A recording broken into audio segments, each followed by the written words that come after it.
మీరు బయట క్లూ చేయండి, టేకప్ తీసుకోండి, మీరు నమ్మరు.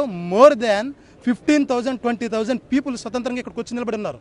దానికి గల కారణం ఈయన ఒక సాధారణమైనటువంటి మనిషి కాదు, అది ప్రభుత్వం వారు గుర్తుంచుకోవాలి. రెండో పాయింట్, ఈ మనిషి ఎలా చనిపోయారు, ఎప్పుడు చనిపోయారు అనేది పోలీస్ డిపార్ట్మెంట్ వారు బయటికి వెదజల్లేటువంటి విషయాలను ఒక క్రైస్తవ పెదల మధ్య మాత్రమే కాదు కానీ ప్రజలందరి మధ్యకి వచ్చి మీడియా రూపంగా ప్రకటించవలసిందిగా మేము కోరుకుంటున్నాం. ఇప్పటి వరకు కూడా మా సీనియర్ నాయకులు మాట్లాడినట్లుగా ఒక సూపరింటెండెంట్ ఆఫ్ పోలీస్ వారు కానీ, ఒక కలెక్టర్ గారు కానీ, లేదంటే ఒక రెవెన్యూ డిపార్ట్మెంట్ కానీ నిన్న నుంచి ఇప్పటికీ రమారామి 36 గంటలు గడుస్తున్నప్పటికీ ఒక్కరు కూడా ఇక్కడికి రాకపోవడం అనేది చాలా విచారకరమైన విషయం. ఎందుకు ఈ విషయాన్ని ఎలా నీరు గారుస్తున్నారన్నది తెలియదు. మేము ఇక్కడ ఎంతమంది రాష్ట్ర నాయకులు, అధ్యక్షులు గారు ఉన్నారు, సన్హా గారు, బ్రదర్ ఉన్నారు, మేమందరము కలిసి ఇక్కడ మేము ఒకటే నినాదంకి వచ్చాము.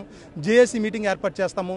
అది రిపోర్ట్ మేము పాజిటివ్గా వచ్చినా నెగిటివ్గా వచ్చినప్పటికీ ప్రెస్ మీడియా ద్వారాగా ఈరోజు మాత్రమే మాకు న్యాయం చేకూర్చేటట్లుగా, మాకు అంటే ఒక అడ్వకేట్స్కనో క్రైస్తవ సమాజానికనో కాదు, యావత్ భారతదేశానికి ఒక ఎంత కేర్ తీసుకుంటుంది ప్రభుత్వం అనే విషయాన్ని మీరు స్వతంత్రంగా మీరుగా నాయకులు, ప్రభుత్వ అధికారులు, ఎవరైతే సోషల్ మీడియా ఈ ఒక బిగ్ టీవీ వారు తప్ప మిగిలిన వాళ్ళు ఎందుకు రావట్లేదు? మా ప్రశ్న.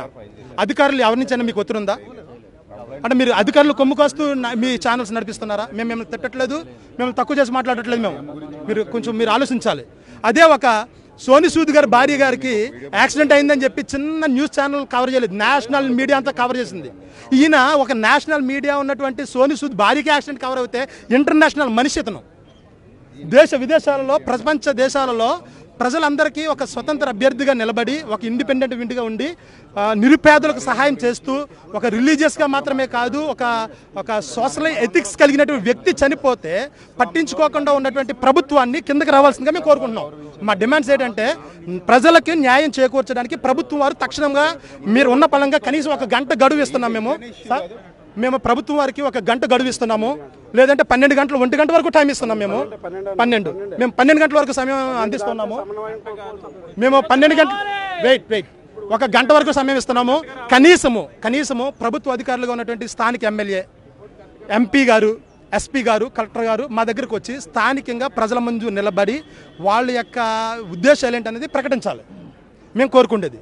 రెండోది, ఎందుకు ఇంకా ఎఫ్ఐఆర్ క్లెయిమ్ చేశారన్నది, ఎట్లాంటి క్లెయిమ్ చేశారన్నది ఎందుకు ప్రెస్ ఇవ్వలేదు? మీకు ఏ క్లెయిమ్ చేశారు? మీరు ఏ సెక్షన్ మీద క్లెయిమ్ చేశారు? మీరు ఎవరికైనా చూపించారా? సిఏ గారు వచ్చారా? సార్ సిఏ గారు వచ్చారండి? సిఏ గారు ఉన్నారు, ఒక డిఎస్పీ గారు ఉన్నట్టున్నారు, మేబీ. ఒక ఎస్పీ గారు ఎందుకు కిందకి రాలేదు? మీరు ఈ విషయాలన్నీ గుర్తుంచుకోవాలి దయచేసి. ఇంకొక మెయిన్ పాయింట్ ఏంటంటే, సోదరులు మాట్లాడినట్లుగా ఒక బైక్ యాక్సిడెంట్ జరిగితే మీరు ఎవరన్నా చిన్న పిల్లవాడిని అడిగితే చెప్పేటువంటి సమాధానము, బైక్ యాక్సిడెంట్ జరిగితే బండి మీద పడదు. ఒకవేళ బండి మీద పడినా ఏ కాలు మీదో చేతి మీదో ఒకే ఒక్క పార్ట్ మీద పడుతుంది, పూర్తి బాడీ మీద బండి పడదు. మీకు అందరికీ తెలిసిన విషయం ఇది. దీన్ని ఎలాగ మీరు చిన్న విషయంగా భావిస్తున్నారు? బండి పడినా కూడా బట్టలు కాలిపోవాలి, సైలెన్సర్ పరిస్థితి, బట్టలు కాలిపోవాలి. హెడ్ కి అట్లీస్ట్ ఆయన తగిలించుకున్నటువంటి హెల్మెట్ చూసారు కదా, ఆయన తగిలించుకున్నటువంటి హెల్మెట్ కి కనీసం స్క్రాచ్ కూడా లేదు కదా. అంటే ఎక్కడో కొట్టేసి ఎక్కడో ఆయనకి చేసేసారు అన్న అనుమానాలు వ్యక్తమవుతున్నాయి ఇక్కడ. మేమే కాదండి, ఈయన తల్లిదండ్రులు మేము ఆలోచన చేస్తే, ఈయన పగడాల ప్రవీణ్ గారు అనేటువంటి తండ్రి గారు ఒక ముస్లిం, తండ్రి గారు ఒక ముస్లిం, తల్లి గారు ఒక రోమన్ క్యాథలిక్ క్రైస్తవురాలు ఆవిడ. అంటే ఇది మతపరంగా మీరు చూస్తున్నారు అనుకుంటున్నారేమో కానీ ఇది మతానికి వ్యతిరేకంగా, మతానికి అతీతంగా కాకుండా ప్రజలందరికీ సంబంధించినటువంటి విషయం. ఈరోజు ఒక గుర్తింపు పొందినటువంటి వ్యక్తికే ఇలా జరిగితే సామాన్య ప్రజలు ఒక నిజంగానే క్రిస్టియానిటీ పరంగా చూసుకుంటే బైబిల్ పట్టుకుని రోడ్డు మీద తిరిగేటువంటి పరిస్థితులు రాబోయే రోజుల్లో లేవు. రెండోది విషయం చూస్తే, ఒక సేవకుడికి లేదంటే ఒక పాస్టర్కి మనం ఆలోచన చేస్తే, ఒక పాస్టర్ రేపొద్దున విజయప్రసాద్ గారు కావచ్చు, థామస్ గారు కావచ్చు, ఎవరైనా ఇండివిజువల్ గా ఇంట్లో నుంచి మార్కెట్కి వెళ్ళడానికి అవకాశాలు ఉన్నాయంటే లేవని చెప్పాలి. ఇలాంటి పరిస్థితులు చూసినప్పుడు స్థానిక పోలీస్ వ్యవస్థ మీద మాకు నమ్మకం కుదరడం లేదు. పోలీస్ డిపార్ట్మెంట్ మీద మాకు నమ్మకం కుదరడం లేదు. ఎందుకంటున్నామనంటే, సంఘటన జరిగిన దగ్గర నుంచి, పోలీస్ ఎంటర్ అయిన దగ్గర నుంచి చేయవలసిన నియమ నిబంధనల ప్రకారం ఎక్కడా కూడా చర్యలు తీసుకోవడం లేదు. నిన్న జరిగి రాత్రి మేము అడిగే వరకు కూడా సీన్ ని సెక్యూర్ చేయలేదు. సీన్ ఎక్కడ కూడా సెక్యూర్ చేయలేదు. మేము అడిగిన తర్వాత సీన్ ని సెక్యూర్ చేయడానికి ప్రయత్నం చేశారు. అదేవిధంగా సీన్ దగ్గర పికెటింగ్ ఏర్పాటు చేయలేదు. అది మేము అడిగిన తర్వాతే చేయడానికి ప్రయత్నం చేశారు.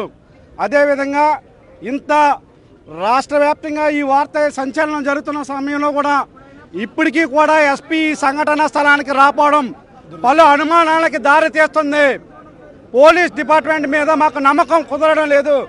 అందుకే మేము అంటున్నాం, అందుకనే మేము అడుగుతున్నాం, ప్రభుత్వాన్ని డిమాండ్ చేస్తున్నాం, తక్షణమే ఈ కేసుని సిఐడికి ట్రాన్స్ఫర్ చేయాలి, లేదా జిల్లా సిట్టింగ్ జడ్జి తోటి మెజిస్ట్రేరియల్ విచారణ జరిపించాలని చెప్పి సవినయంగా విజ్ఞప్తి చేస్తున్నాం.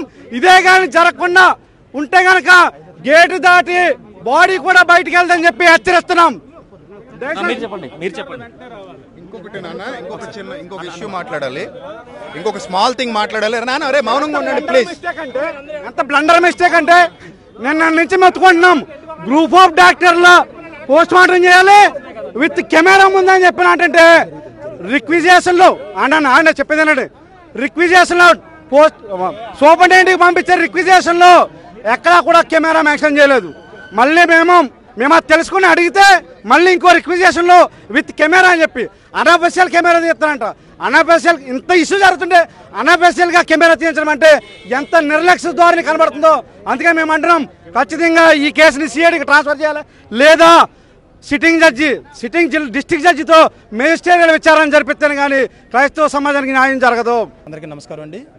మరి ప్రస్తుత పరిణామాలు చూస్తూ ఉంటే ఇది ఒక క్రైస్తవ సమాజానికి సంబంధించినటువంటి విషయం మాత్రం కాదు, యావత్తు భారతదేశంలో ఉన్నటువంటి ప్రజానీకానికి ఒక బాధాకరమైన విపత్తు. ఎందుకనంటే చనిపోయిన వ్యక్తి ఒక సాధారణమైన వ్యక్తి కాదని మేము భావిస్తున్నాం. ఒక నిజంగానే సాధారణమైన వ్యక్తి చనిపోతే మహా అయితే ఒక గ్రామంలో వాళ్ళు లేదంటే చుట్టుపక్కల గ్రామాల వాళ్ళు వచ్చి చూసుకుంటుంటారు. ఇది పోస్ట్ మార్టం రిపోర్ట్ జరగడానికి డెత్ అనే అనుమానాస్పద మృతి అని అనౌన్స్ చేయగానే యావత్తు తెలుగు రాష్ట్రాల నుండి ప్రజలు స్వతంత్రంగా ఇక్కడికి వచ్చి ఉన్నారు. రాత్రి నిన్న మార్నింగ్ 8:30కి 9 గంటలకి బాడీని పోలీస్ డిపార్ట్మెంట్ రిసీవ్ చేసుకున్నప్పటి నుంచి